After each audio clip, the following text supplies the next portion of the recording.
안녕하십니까. 법과 통하면 행복으로 통한다. 통통법률아 놀자의 박지훈입니다. 오늘도 저와 함께 법 이야기를 전할 네 분 소개합니다. 안녕하세요. 안녕하세요.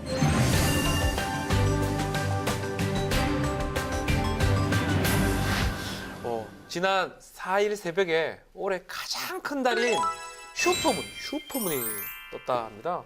슈퍼문이라는 거는 달이 지구와 가장 가까워졌을 때 나타나는 크고 밝은 보름달입니다.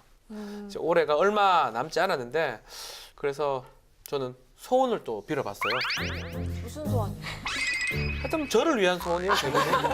네. 그래요, 맞아요. 그 큰 달을 보면은 많은 네. 분들이 소원을 빌기도 하는데요.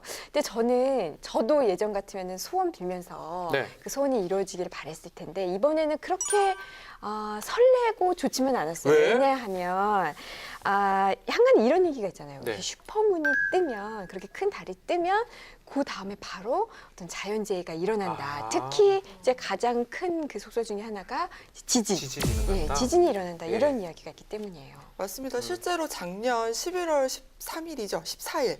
14일에 뜬 슈퍼문이 있었는데 1948년 이후에 가장 큰 날이었다고 해요. 근데 뉴질랜드에서 규모 7.5의 강진이 발생을 했고요. 이야. 이 전날 우리나라에서 그 충남 보령 쪽에서요.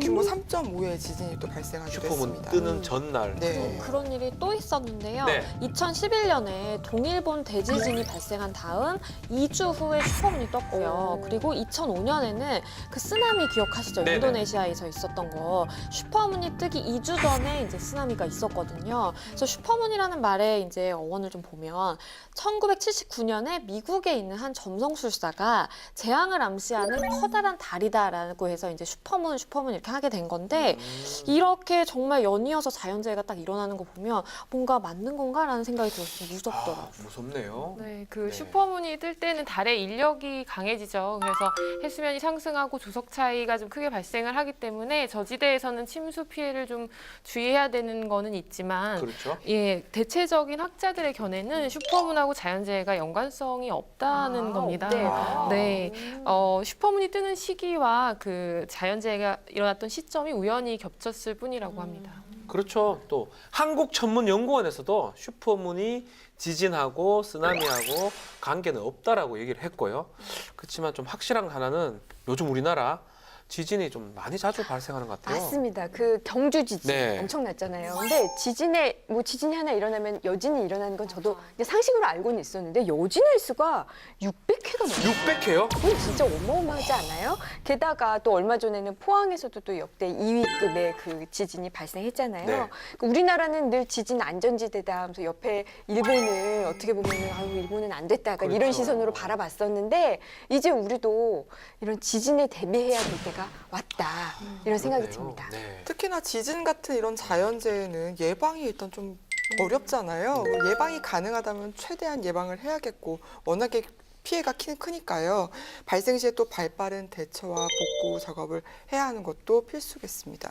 네. 그럼 오늘은 지진으로부터 우리의 생명과 재산을 지킬 수 있는 방법에 대해서 좀 알아봐야 될 것 같습니다. 먼저 어떤 법을 봐야 됩니까? 네, 오늘 우리가 살펴볼 첫 번째 법은요. 네. 지진 화산재해 대책법입니다. 그런 우리가 법이 줄여서 있어요? 지진대책법이라고 지진대책법? 하는데요. 네. 예, 지진 그리고 지진으로 인한 해일 네. 또 화산 활동으로 인한 재해에서 재해로부터 국민의 생명과 재산을 보호하고 주요 기관 시설을 보호하기 위해서 지진과 지진 해일 및 화산 활동을 예측하고 관측하고 예방하고 대비하고 또 내진 대책을 세우고요. 지진 재해 및 화산 재해를 줄이기 위한 연구 및 기술 개발 등에 필요한 사항을 규정한 것입니다. 오. 이게 2008년 3월 28일에 제정이 됐는데 그때 당시에는 지진재해대책법이었는데요. 2015년 7월 24일에 거기에 화산을 하나 넣었어요. 그래서 지진 화산 대책법. 네, 그렇습니다. 지진 화산 재해 대책법으로 이름이 바뀌었습니다. 네, 다음으로는 재난 및 안전관리 기본법을 살펴볼 텐데요. 약칭 재난안전법이라고도 합니다. 이 법은 각종 재난으로부터 국토를 보존하고 국민의 생명, 신체, 재산을 보호하기 위해서 만들어진 법이고요. 국가와 지방자치단체의 이 재난과 안전관리 체제를 확립하고 또 재난을 예방하고 대비하고 복구하는 그런 활동들에 관한 사항을 규정한 법입니다. 지난 2004년 3월 11일에 제정됐습니다. 뭐 두 가지 법도 중요하지만 지진하고 뗄래야 뗄 수 없는 게 건축이죠. 건축법도 좀 봐야 될 것 같은데요. 건축법은 건축물의 대지 구조, 설비 기준 등에 대해서 뭐 용도를 정하고 건축물의 뭐 외관 같은 것들을 규정한 법입니다. 그래서 1962년 1월 20일에 제정이 됐는데요. 특히 그게 제일 중요할 것 같아요. 이 구조 내력 중에 지진 설계, 건축물의 내진 등급의 설정, 이 부분도 봐야 되지 않을까 생각이 듭니다. 먼저 20회 국회 발의 현황 어떻게 됩니까? 네, 먼저 지진대책법은요. 네. 현재까지 총 13건의 법안이 발의가 됐고요. 그중에 2건이 처리되고 11건이 계류 중에 있습니다. 통과된 2건은 지진 안전 시설물의 인증과 관련된 내용, 그리고 지진 화산으로 인한 재해 예방, 그 대비 관련 업무의 주체를 중앙재난안전대책본부의 본부장에서 행정안전부 장관 또는 지자체장으로 이제 이관하는, 변경하는 내용을 담고 있습니다. 네. 네, 다음으로 재난안전법은요. 현재까지 총 40건이 국회에서 발의가 됐고 그중에 7건이 처리가 됐고 33건은 계류 중입니다. 통과된 법안의 내용으로는요. 그동안 자연재해 대책법에 있던 규정을 재난안전법으로 옮긴 것과 긴급 재난 문자 서비스 그리고 재난 선포 지역의 휴업 및 휴교 처분 등에 관한 내용입니다. 마지막으로 건축법은요. 현재까지 총 38건이 법안에 발의가 됐는데 그중 9건이가 처리됐고 29건이 이제 계류 중입니다. 특히 지진 관련된 법안은 5건인데 아직까지 통과된 것은 없습니다. 20대 국회에서요. 본격적으로 토크를 좀 해봐야 될 것 같은데요. 우리나라 지진 관측을 한 게 1905년이라 그러는데 인천 관측소에 지진계를 설치했다면서요? 네, 1905년에 지진계를 네. 설치하면서 지진을 측정하긴 했지만 그렇다고 해서 그 전에 지진이 없었던 것은 당연히 아닙니다. 삼국시대 때도 있었다면서요? 그래요. 네. 맞아요. 삼국사기, 고려사, 조선왕조실록 이런 기록들을 보면요. 과거에도 우리나라에서 지진이 있었다는 기록들이 있는데요. 특히 조선왕조실록에는요.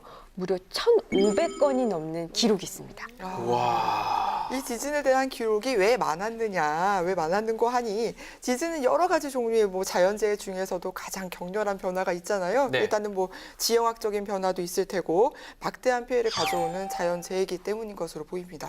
이 전 세계적으로 지진이 과연 얼마나 발생하나 좀 보면 매년 규모 3 이상의 지진이 10만 회 이상 발생하고 10만 회? 있고요. 네, 건조물에 큰 피해를 줄 수 있는 이제 우리가 일반적으로 봤을 때 한 규모 5 정도 이상의 지진 같은 경우에는 연 100회 정도 발생한대요. 그러다 보니까 사실은 더 안전하게 하기 위해서 예방과 대책이 필요하다고 할 수 있겠죠. 네, 그렇습니다. 우리 지난 11월 15일 날 포항에서 큰 지진이 발생을 했고요.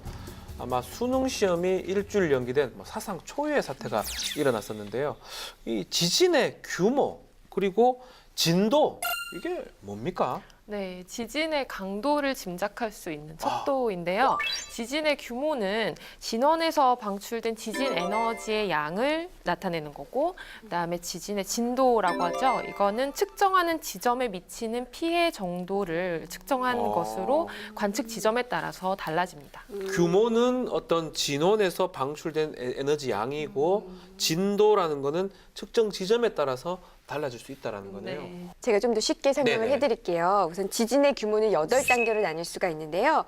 먼저 0부터 3 미만, 즉 0부터 2.9 정도의 지진의 규모는 지진계에 의해서만 탐지가 가능하고요. 대부분의 사람들은 거의 진동을 느끼지 못 못한다고 느끼는, 해요. 네. 그다음에 3에서 3.9 사이의 규모는요. 인간은 느껴요. 대부분의 인간이 느끼는데 피해는 크게 입히지 않는 정도예요. 그리고 4에서 4.9 사이의 규모는요. 방 안의 물건들이 흔들리지만 또 심각한 피해는 주지 않는 정도예요. 거리는데 피해는 네. 없다. 네. 다음으로 5에서 5.9 구간의 규모는요. 좁은 면적에 걸쳐서 부실한 건물에 심한 손상을 입히는데요. 우리나라 역대 지진 규모 1위와 2위인 경주와 포항이 네. 각각 5.8, 5.4 5.4 규모의 지진이었습니다. 6부터는 우리 양진 변호사 좀 설명해 주십시오. 네, 6부터 6.9 사이의 이제 규모의 지진은 최대 160km에 걸쳐서 건물을 파괴하고요. 와. 1년에 약 120건 정도 발생한다 그래요. 그리고 7부터 7.9 구간의 이제 지진 이야. 같은 경우에는 넓은 지역에 걸쳐서 심각한 피해를 입힌다고 알려져 있고요. 1년에 한 18건 정도 발생한다고 합니다. 전체 지구에서 그런 거죠? 그렇죠. 다음으로 8에서 8.9 사이는요. 수백 킬로미터 지점에 걸쳐서 다 이제 영향을 줄 수가 수가 있어요. 1년에 한 건 정도 1년에 발생을 한 한다 건? 그러고요. 마지막으로 가장 심한 단계의 규모, 9 이상의 규모 같은 경우에는 수천 킬로미터 지역을 그냥 완전히 파괴한다고 보시면 되고요. 약 20년에 한 번 정도 걸로 자주 발생하지는 않고요. 20년에 한 번 이거 정도 자주 발생해요. 발생하면 그건 지구가 없어져요. 지구가 없어집니다. 예, 그렇죠. 그런 말 하지 마십시오. 그래서 예. 제가 말씀드린 이 네. 네 가지 단계의 이제 규모 같은 경우에는 사실 우리나라에서는 아직까지 발생한 적은 없어요. 근데 우리나라에서 얼마 전까지 바로 임박한 이 5.8, 5.4 규모 지진이 있었잖아요. 그러니까 철저한 대비 대책이 마련돼야 될 것 같아요. 아니 포항에서 5.4 정도 났는데 한반도 전체가 흔들흔들거렸잖아요. 맞아요. 만약에 지금 양지민 변호사 설명대로 6이라든지 뭐 7에 만약 지진이 났다 그러면 와 상상도 못할 것 같아요. 저는 그 작년 네. 경주 지진 때 저는 그 경주 지진이 나고 있던 당시에 저는 집 그 근처에서 산책을 하고 있었거든요. 제가 네. 임신 중이어서. 근데 이제 그 이어폰으로 뉴스를 듣고 있었어요. 근데 지진 났다라는 얘기가 나와서 친한 친구가 부산에 살고 있는데 그 부산 친구한테 전화를 걸었는데 네. 처음에는 이제 연결이 안 되다가 두 번째 때 연결이 됐는데 얘가 굉장히 활발하고 그냥 재밌는 친구인데 완전히 목소리가 공포에 질려서 야, 말도 꺼내지 마. 너무너무 무서워. 나 지금 짐 싸고 있대요. 빨리 여기 나가야겠다. 그 아파트 전체가 흔들리는 느낌과 와. 소리가 너무 무섭대요. 그 지진이 났을 때 그 소리 막 우르르르 하는 그 소리가 너무 무섭다고 하면서 예. 네, 그래서 그 여진이 났을 때도 굉장히 두려워하더라고요. 저 소리로 지금 말씀해 표현을 해주시니까 네. 정말 무섭게 느껴지네요. 저는 여의도에서 느낀 적이 있어요. 그 몇 년 전에 인천이 진앙지였는데 한 규모가 2점 몇 정도 되는 약한 그런 걸 느껴요? 강도였는데 여의도 국회에서 근무하고 있던 제가 느꼈다니까요. 추웠는 거 아닌가요? 아닙니다. 동안 아니에요? 형광등이 갑자기 깜빡하는 거예요. 그래서 어. 이거 지진이구나 하고 알아봤더니 정말 지진이었어요. 우와. 그리고 얼마 전에 있었던 포항 지진 같은 경우에도 국회 본관에서 근무하시는 분들은 약하게 뭔가 물잔이 흔들리는 정도로 이렇게 느끼셨다고 하더라고요. 그래서 우리나라도 정말 안전한 곳은 아니구나 하는 생각이 듭니다. 저는 좀 이런 말하면 조금 그렇긴 한데 한 번도 느껴본 적이 없습니다. 저도 한 번도 못 느껴봤어요. 감각이 좀 둔한지 오늘하셔서 지금 우리나라에서 지진이 얼마나 많이 일어나고 있습니까? 네, 지진에 네. 대한 디지털 관측이 시작된 게 1999년인데요. 네. 그때부터 2011년까지 그 규모 2.0 이상의 지진은 평균 43.6회에 달했습니다. 진짜 많이 일어나네요. 네, 그 이후에 2012년에는요 56회로 늘어났고요. 네. 2013년에는 93회로 급증을 했습니다. 네. 그러다가 2014년, 15년에는 점차 줄어서 좀 안정을 되찾는가 싶더니 지난해 경주 지진과 함께 총 254회의 지진이 발생했습니다. 이야. 근데요, 심지어 네. 1978년 이후에는 국내에서 발생한 지진 가운데 규모 5.0을 넘는 게 몇 개인지 아세요? 몇 개입니까? 저는 우리 아까 경주, 포항 두 개였잖아요. 5.4, 5.8. 근데 그게 포함해서 모두 10개나 돼요. 그렇게 많이 됩니까? 예, 제가 아까 부산 사는 친구 예. 말씀드렸죠. 특히 이 지진 발생 지역이 그쪽에 몰려 있어요. 경주, 포항, 울진, 태안, 울산 대부분 우리나라의 동남쪽에 모여 있습니다. 양산 단층이라 그러나요? 그렇죠. 활성화 단층이라 그러는데 그쪽인데 제가 아는 지인도 제가 정말 좋아하는 지인이 한 명 있습니다. 이 지인이 울진에 삽니다.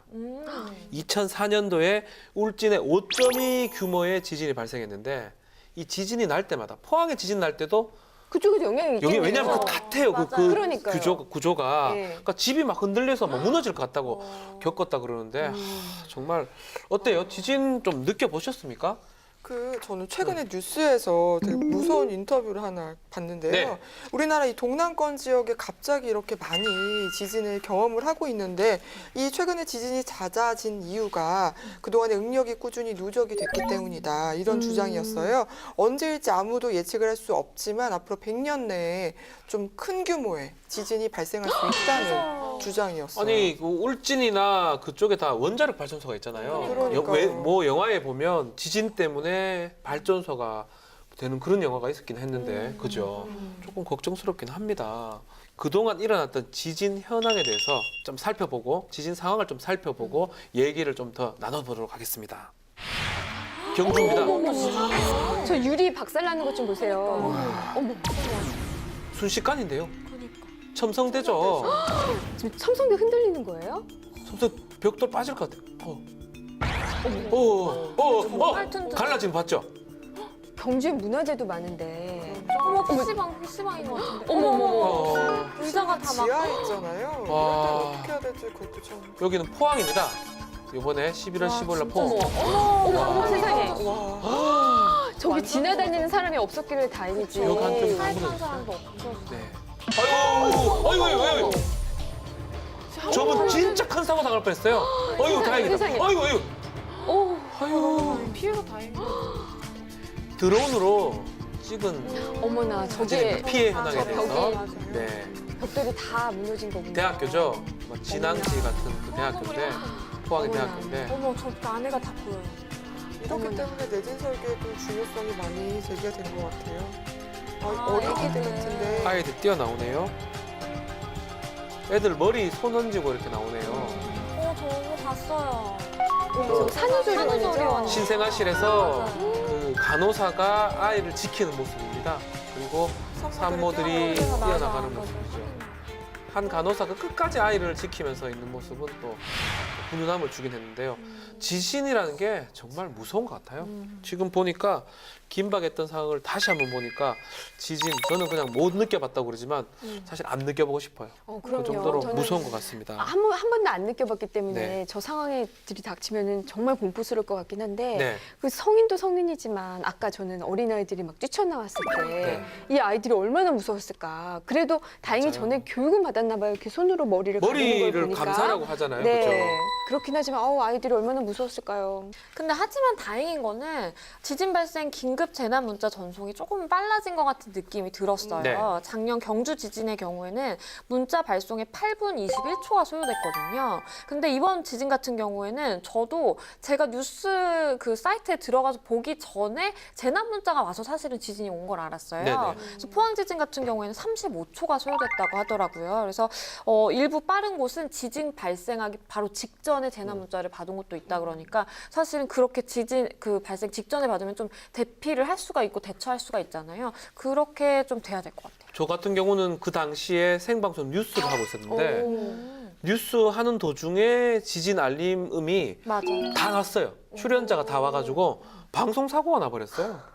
어떤 소리가 엄청 소리가 나요. 이게 끊어더라도 삐삐 근데 맞아. 삐삐삐삐 다 온 거예요. 근데 이제 그 상황 자체가 응급 상황이기 때문에 뭐 방송 사고로 보기는 어렵죠. 오히려 그렇게 나는 게 방송에 그게 나는 게 맞죠. 맞아요. 그래서 좀 놀랐던 적이 그리고 있습니다. 또 이번 포항 지진 같은 경우에는 사실 시민들의 대처도 조금 빨라졌어요. 네. 그러니까 경주 지진 이후에 많은 이제 대피 요령들에 대해서 교육과 홍보가 이루어졌고, 저도 사실은 경주 지진 이후에 TV에서 나오는 걸 보고 이렇게 해야 되는구나라는 걸 좀 알았거든요. 그래서 그 덕분에 사실은 인명 피해를 좀 줄일 수 있었던 거 아닌가 싶어요. 맞아요. 저희 아이가 지금 4살이거든요. 4살, 예. 어린이집에서도 이 인근 소방서에서 소방관들이 나와서 이제 지진이라든지 자연재해 발생 시 어떻게 대피를 할 수 있는지 네. 그 어린아이들한테 교육을 하셨더라고요. 그래서 머리를 뭐 가리고 감싸고 선생님의 지도에 따라서 이제 일사불란하게 나가야 된다. 뭐 이런 것들을 배운 것 같은데 그 집에 돌아와서 이제 뭘 교육을 받았냐, 기억을 하고 있는지 상기를 시켜봤더니 기억을 대충은 하고 있더라고요. 어린 나이인데도 불구하고 어린 시절에 받은 교육이 커서까지 또 영향을 평생 미치잖아요. 갑니다. 예. 네, 중요할 것 같아요. 말씀하신 것처럼 그 긴급 재난 문자나 대피 명령 그리고 뭐 시민들의 대처도 빨랐지만요. 문제는 그 다음이었습니다. 지진 직후에 시민들이 건물 밖으로 뛰쳐나왔지만 그 다음의 행동으로 이어지지는 못했던 거죠. 맞아요. 제가 보니까 매뉴얼이 그거까지는 있어요. 머리를 감싸고 저도 에- 거기까지밖에 엘리베이터 타지 모르는데. 않고. 저도 그까지밖에. 밖으로 근데 나온다. 그 운동장에 후에 있으라고 뭐 해야 그러는데. 될지를 안 알려줘요. 운동장에 운동장에 있기만 해요, 그냥. 그냥 있으면 어떡해요. 근데 그 후에 매뉴얼이 없는 것 같아요. 그래서요, 실제로 이 포항 지진 때 네. 포항 시민들이 나오긴 했는데 어디로 가야 될지 몰라서 길바닥에서 밤을 새신 분들이 계시대요. 그런데 포항시에는요, 29개 읍명동에 학교 운동장, 공터, 그 외에 그 5개 지진 대피소가 415곳. 있긴 이야. 있어요. 있는데 맞네. 중요한 거는 그게 어디 있는지 사는지 몰라. 이거가 좀 이거가 뭐 아니면 제가 좀 상식으로 생각해 보면 라디오 같은 거를 틀어준다든지 그 재난 방송을 튼다든지 뭐 그런 것들을 정확하게 조금 교육이 되든가 매뉴얼이 돼야 되지 않을까 생각이 좀 듭니다. 또 사전에 좀 더 이렇게 훈련이 좀 돼 있다 그러면 대피도 빨리 하고 안전하게 대피를 하면서 빨랐을 것 같은데 우리나라가 아닌 다른 나라는 어떻게 대비하고 있는지 좀 궁금합니다. 지진하면은 딱 우리가 떠오르는 이것과 일본! 일본이잖아요. 네. 일본은 또 철저하게 대비를 하고 있는 것으로 또 알려져 있는데요. 동일본 대지진 이후에 학교 방재 매뉴얼 작성 지침서라는 지침이 발간이 됐고요. 여기에는 이 평상시에 대피 훈련 방법부터 학생들이 외상 후 스트레스를 관리하는 방법까지 지진 쓰나미와 관련해서 학교가 고민해야 할 모든 상황에 대해서 담겨져 있다고 합니다. 이 지침서에는요, 네. 지진이 일어났을 때 이제 구체적으로 어떻게 대응해야 되는 그 절차들이 있고, 그리고 학생들의 이제 인적 사항을 담은 인계 카드도 있대요. 그러니까 평소 준비해둬야 될 것까지 다 이제 상세하게 규정이 돼 있고요. 또 이제 장애인 특수학교를 위한 매뉴얼도 또 따로 담겨 있는데, 예를 들면 간결한 말과 수화로 앞으로 예상되는 상황을 설명한다. 뭐 이런 굉장히 구체적으로 그 규정이 돼 있어요. 근데 사실은 아쉬운 거는 우리나라에는 이런 매뉴얼이 전혀 없다는 거죠. 없다. 예. 저는 그 일본의 지진 대비 방식 중에 가장 눈에 띄었던 게 그 매년 각 가정과 회사로 지자체가 제작한 그 방재 책자가 배달이 된다고 해요. 책자가요? 예. 네, 여기에는 그러니까 집에서 가까운 피난 장소가 그려진 그 상세한 지도가 들어 있고요. 또 거리 곳곳에도 피난 장소 안내 지도가 있고 방재 안내판도 설치가 돼 있다고 합니다. 뭐 실제로 일본에서는 제가 일본 갔다 온 지인들 얘기를 들어보면 일본에서 유학하면 한 3번 정도는 지진 훈련을 받는다는 거예요. 훈련 받으니까 지진 딱 일어나면 자동적으로 밑으로 들어갑니다. 근데 우리는 지금 보면 이 테이블 안으로 안 들어가요. 맞아요. 그냥 우왕좌왕하거든요. 들어가고 조금 조용하면 머리 감싸고 밖으로 나오고요. 나온 다음에 가는 곳이 딱 정해져 있어요. 우리는 운동장만 찾아다니잖아요. 그렇죠. 딱 정해져 있기 때문에 아마 지진 훈련들이 아마 일본이 가장 잘 된 게 아닌가 생각이 듭니다. 지진이 또 일본 말고도 미국도 좀 많이 일어나는 편인데 미국 같은 경우는 민간단체, 주정부는 물론 다른 나라까지, 외국까지 참여하는 대규모 지진 대피 훈련을 시행한다고 하고 있죠. 네, 맞습니다. 네. 미국 캘리포니아주에서 실시하는 매우 유명한 지진 대비 훈련이 있습니다. 일명 캘리포니아 쉐이크아웃이라는 쉐이크아웃. 네, 네. 그런 그 지진 대비 훈련인데요. 이게 지난 10월 19일에도 이 훈련이 실시가 됐어요. 이게 올해로 10주년을 맞았는데요. 이야. 세계 최대 규모입니다. 이 훈련이. 캘리포니아 주민 1,000만 명 이상이 등록했고요. 전 세계적으로 총 5,500만 명이 참가 등록을 했어요. 네. 이 훈련에서는 무엇을 하느냐? 7.7 규모의 그 모의 지진을 직접 체험하기도 하고요. 전문가들이 직접 그 재난 대피 대처 요령을 알려준다고 알려주고. 해요. 야, 우리 진짜 계속 얘기하지만 저 딱 하나 말해요. 밑으로 들어갔다가 머리 가리는 거. 맞아. 엘리베이터 하면 안 된다. 문 하면 안 열어놔라. 된다. 양 변호사는 뭐 알아요? 저도 그거 알아요. 엘리베이터 타면 될까요? 안 될까요? 안 됩니다. 그 정도밖에 모르잖아요. 그 정도밖에 몰라요. 공터로 나와라. 그렇죠. 그나저나 변호사님 댁은 굉장히 높은데 큰일 났다. 저는요, 그래서 몇 층입니까? 사실은 저는 이제 64층입니다. 그래서 너무 높잖아요. 높잖아. 그래서 그 포항 지진 발생했을 때도 제가 막 남편이 이렇게 물어봤어요. 우린 지진 나면 어떡하냐. 집에 있으면 진짜 큰일 난다. 이거 내려가는데도 한 20분 걸어 언제 내려가요? 그래가지고 물어봤는데 뭐 다행히 내진 설계가 돼 있다고 이제 안심을 시키긴 했는데 모르겠어요. 정말 이게 현행법 제6조에 따르면 재난 및 안전 관리 업무를 행안부 장관이 총괄로 하도록 돼 있고요. 또 현장에 컨트롤 타워 규정이 없는 것 같습니다. 이게 좀 문제가 될 것 같고 또 40조에 따르면 대피 명령하고 대피 장소의 지정만 규정하고 있어요. 그렇고 지정하라고. 그렇지만 실제로 생존율을 높이기 위해서 그 장소에 대한 교육은 없는 것 같아요. 일본처럼 뭐 지도를 보낸다든지 그럼 미리 알려줘야지. 미리 알려줘야죠. 모르는데 어떻게 가? 있으면 맞아요. 뭐해? 아마 행안부도 모를 것 같아요, 왠지. 알아야지. 같이. 이걸 지정한 공무원만 아는 거 아닙니까? 자기만 알면 안 되잖아요. 이거를 알려서 홍보가 돼야 되는데 홍보가 안 된 게 아닌가. 이 부분에 대책이 필요하다 생각이 좀 듭니다. 맞습니다. 사실 그래서 네. 발의된 법안이 있는데요. 재난 구호 현장의 신속한 조치를 감안해서 현장의 재난 및 안전 관리 업무에 이제 1차적 컨트롤 타워 굉장히 중요하잖아요. 1차적인 컨트롤 타워를 해당 지방자치단체로 지정하는 내용이 포함되어 괜찮네요. 있고요. 네. 그리고 재난 발생했을 때 생존율을 높이기 위해서 대피 장소를 사전에 미리 지정을 하고 또 사전 대피 교육 실시를 의무화하는 거예요. 지난 2월 2일에 장제원 의원이 대표 발의했습니다. 오. 지금은 이게 시민들이 제대로 교육을 받지를 않아서 막상 재난 상황이 발생하면 정말 많이 허둥댈 것 같아요. 네. 그래서 이 법안에 있는 그 내용들이 하루빨리 실시가 좀 됐으면 좋겠습니다. 그러니까 지진 대피 교육 우리 제가 예비군 훈련 같은 걸 받을 때 응급 조치 그 심폐소생술을 알려주거든요. 갈 때마다 그걸 알려주니까 이제 좀 할 줄 아는 것 같아요. 어떤 좀 교육 같은 게 있으면 이게 지진 대피 훈련이라든지 뭐 민방위 훈련이라든지 남자들 예비군 훈련 가니까요. 그런 경우도 좀 활용을 좀 되면 좋지 않을까. 그리고 일반인들도 이게 미리 교육받고 훈련을 받는다 그러면 혹시라도 지진이 났을 때 대비하기가 좋다 생각이 좀 듭니다. 맞습니다. 네. 이 긴급 상황에서는 사실 머리가 회전하는 것보다 몸이 먼저 움직이는 맞아요. 거거든요. 자동적으로 해야 돼요. 맞아요. 자동적으로. 그러니까 교육을 앞에 이제 사전 훈련 같은 거를 많이 받아 놓는다면은 재난이 닥쳤을 때 네. 반사적으로 움직일 수 있겠죠. 그럴 정도가 될 만큼 계속 훈련을 해야 된다고 봅니다. 우리 지진 나잖아요. 바로 들어가야 돼요, 안쪽으로. 맞아요. 근데 일본은 바로 이 안으로 들어가는데요. 우리 최근에 포항 지진 났을 때 그 동영상들이나 그 CCTV 화면 보면 대부분 서 있어요, 그냥. 맞아요. 그러니까 그게 우선 이럴 것 같아요. 이게 뭐지? 못할 것 같아요. 이게 뭐지? 왜 이래? 왜 이래 떨려? 뭐 이런 식으로 하잖아요. 근데 본능적으로 안으로 들어가야 됩니다. 저는 어떤 CCTV를 봤는데 네. 이렇게 두 분이 앉아서 근무를 하고 있는데 한 분이 재빠르게 책상 밑으로 들어갔어요. 근데 한 분이 이렇게 멀뚱멀뚱하고 있으니까 이분도 뭐 어쩌고 하면서 되게 나오더라고요. 그래서 저는 그거 보면서 아니 이걸 따라 들어가야지. 되게 대처가 정말 안 되는구나 느꼈어요. 아니 같이 들어가야지 들어간 사람 무한하게 좀 그것도 사실 교육이 좀 돼야 되는 게 아닌가 생각이 듭니다. 지난 6일 날요 중앙재난안전대책본부가 포항 지진 피해 복구비로 1,445억 원을 책정을 했습니다. 이 경주 지진 작년에 경주 지진에 비해서 그때 145억이었거든요. 10배가 늘어난 건데 어떻게 지원되는지 좀 설명 부탁드리겠습니다.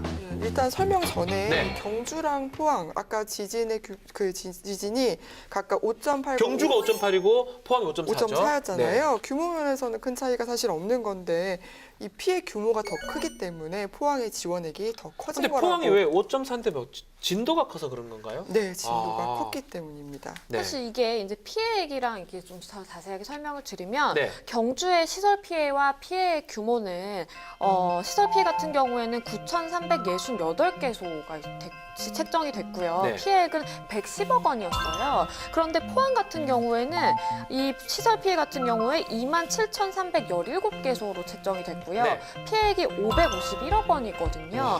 그리고 또 이재민수도 조금 차이가 나는데 경주 같은 경우에는 111명 그리고 포항 같은 경우에는 1,797명이에요. 17 배네요. 너무 차이 난다. 규모 차이가 많이 나죠. 그러다 보니까 당연히 복구비도 차이가 날 수밖에 없는 거죠. 네. 네, 중대부는 네. 앞으로 포항에 대해서 학생 안전을 최우선으로 해서 103개 학교 시설 복구비로 388억 원을 반영했습니다.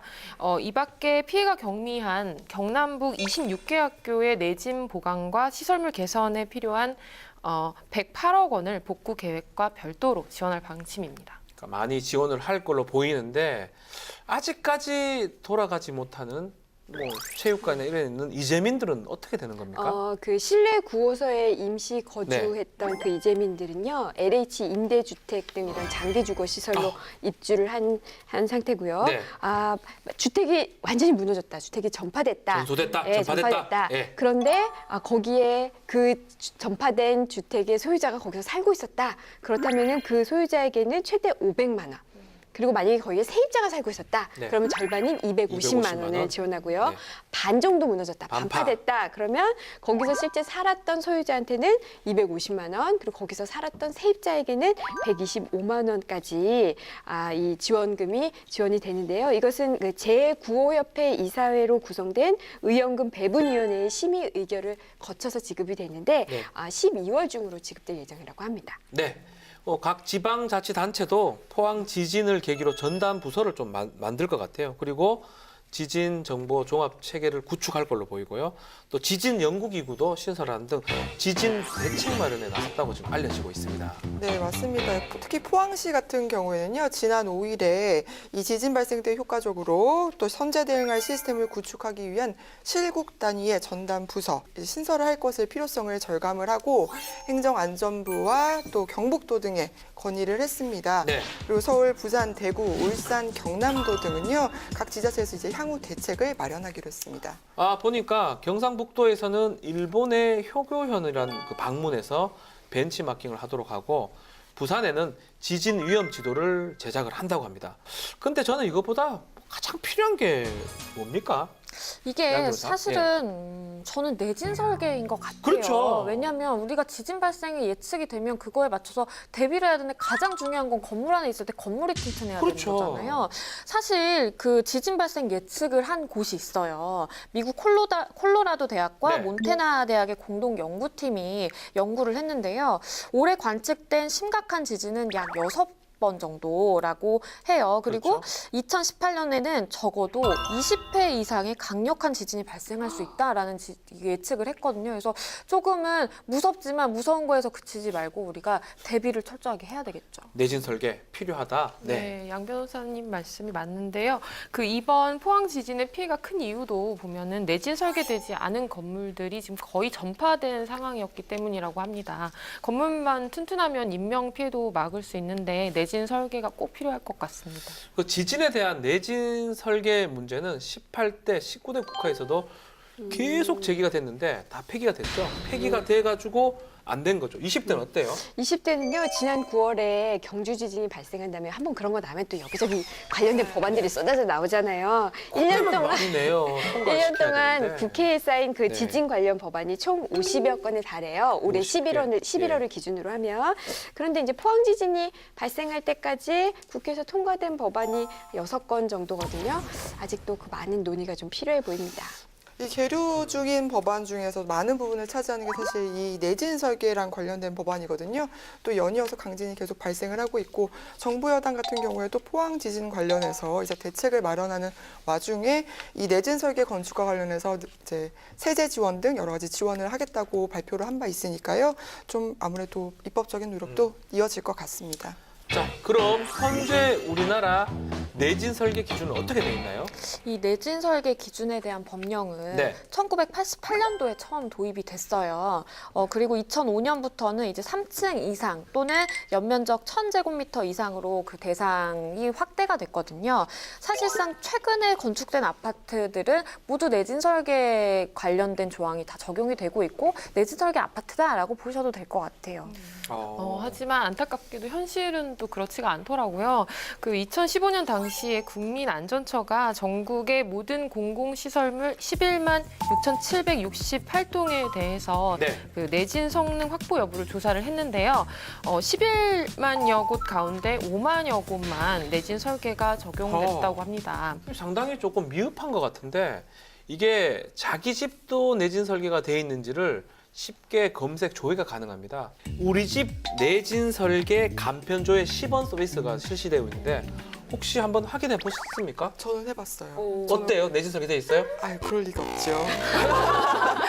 역시나더라고요. 네. 저희 아파트가 좀 오래된 아파트거든요. 네네. 좀 불안한 느낌이 들어서. 근데 상대적으로 고층이에요, 또. 그래서 그 확인을 해봤는데 간단하게 조회가 일단은 되고요.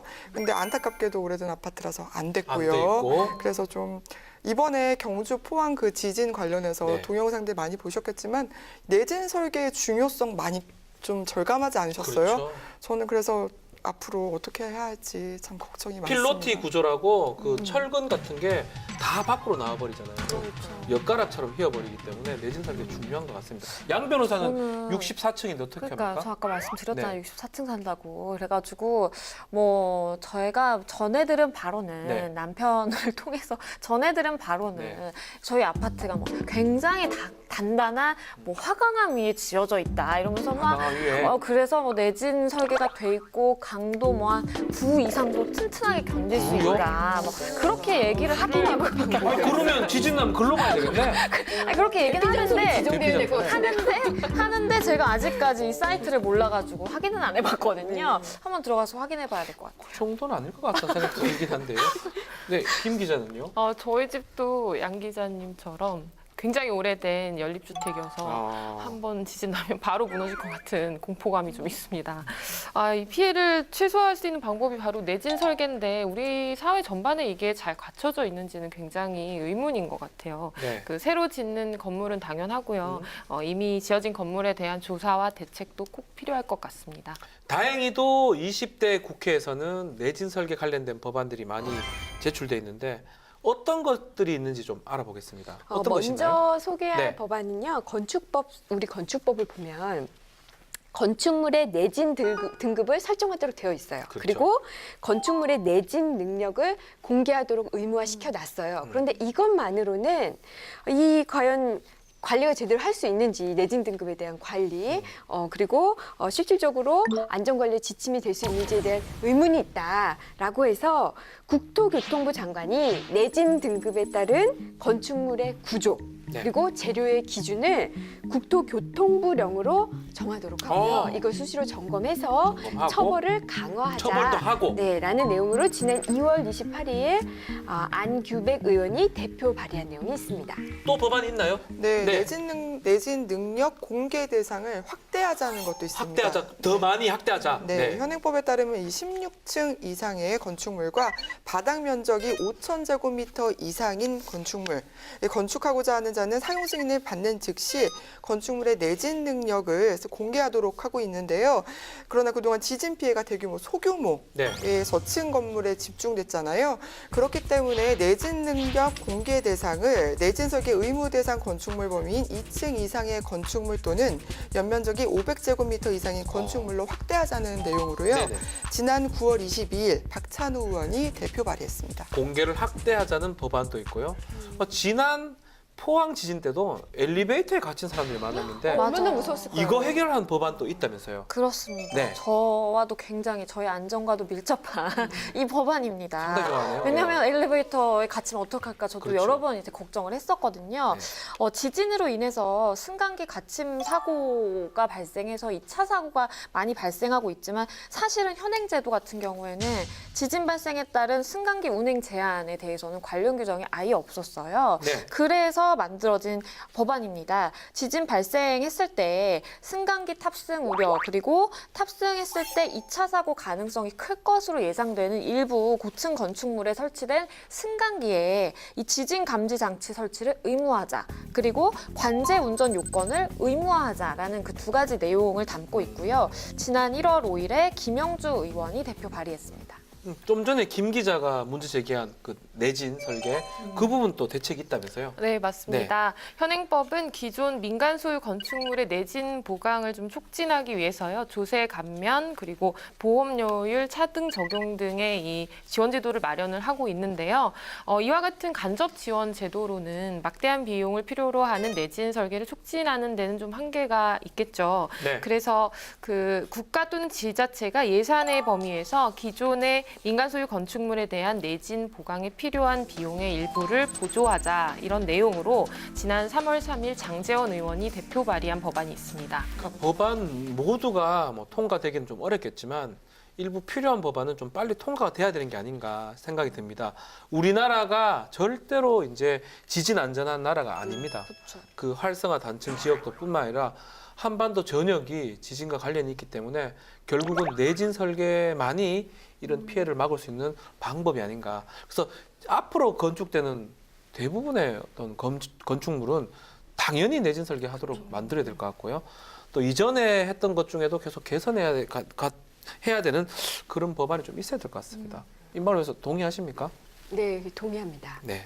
특히 승강기 아까 양 변호사가 소개를 했잖아요. 그 법안 같은 경우에는 우리가 저는 방송에서도 승강기 안전 관련해서도 다뤘었잖아요. 그렇죠. 승강기 노후화가 상당히 문제가 많이 되고 있는데 이 노후화 문제와 연계를 또 시켜서 이 지진 발생 시에 또 2차 피해가 우려되는 만큼 좀 노후화 작업 그런 것들 교체하는 것도 필요할 것 같아요. 네. 저도 승강기 관련해서 좀 한 가지 아쉬운 점이 있는데요. 이 사실 고층 건물이 아닌 건물도 승강기가 있고 그러면 갇힘 사고가 발생할 우려가 있잖아요. 네.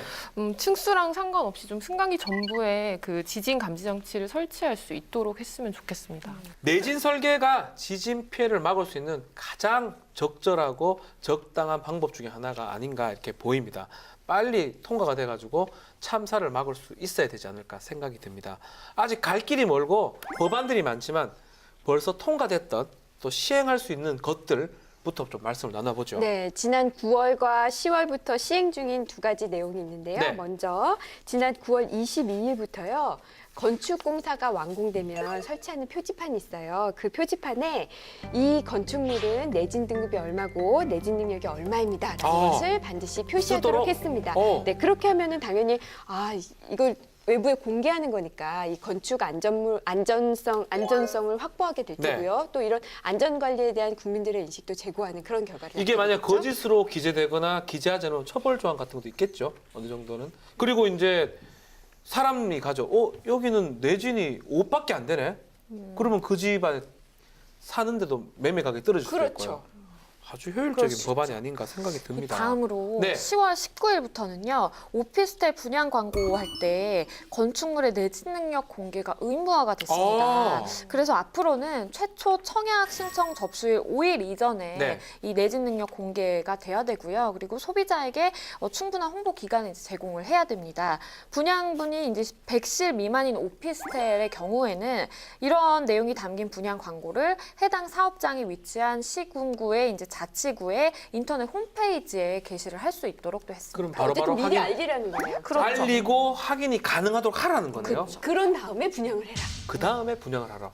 법안 아직 내진 괜찮습니다. 설계가 뭐 네. 직접적인 규제로 들어와 있는 것은 네. 아니잖아요. 그런데 이게 내진 설계 여부를 널리 공개를 하고 쉽게 국민들이 찾아볼 수 있게끔 하는 것, 정보 공개를 하는 것만으로도 관심을 좀 유발할 수가 있고 또 내진 설계된 건물이 그만큼 늘어나지 않을까 하는 기대도 되는 것 같습니다. 그러니까 내진 설계가 제일 중요하잖아요. 그만큼 내진 설계가 앞으로 많이 좀 늘어날 수 있도록 아마 기대를 좀 할 수 있지 않을까 생각이 듭니다.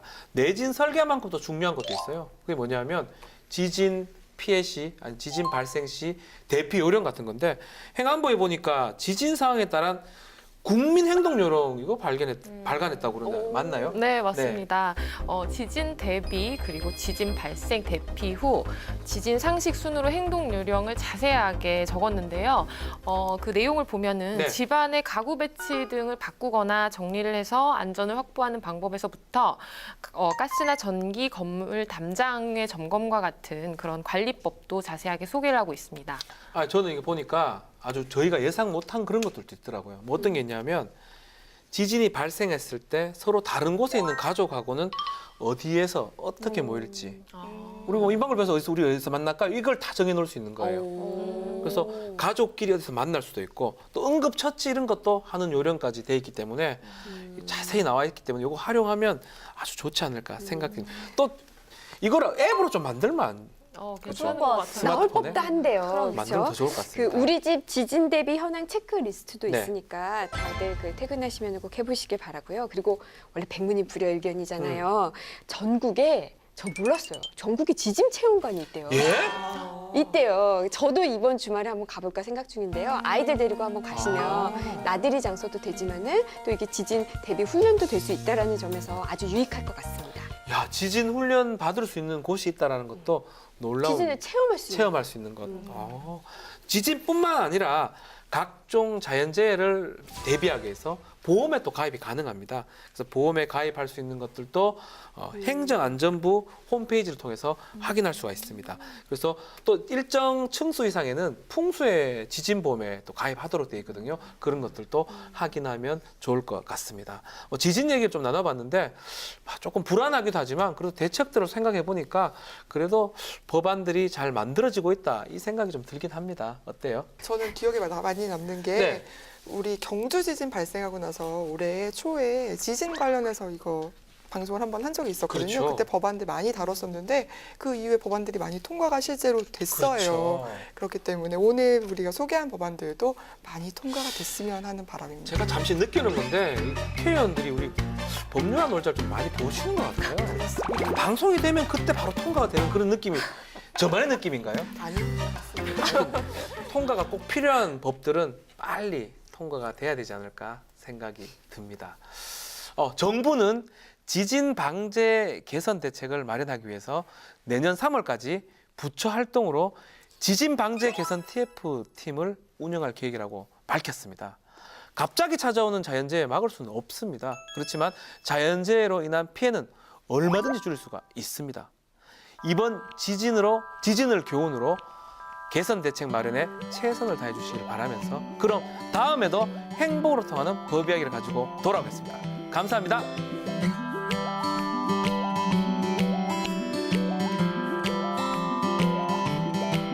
I want a library full of our stories, a ship to keep our memories afloat.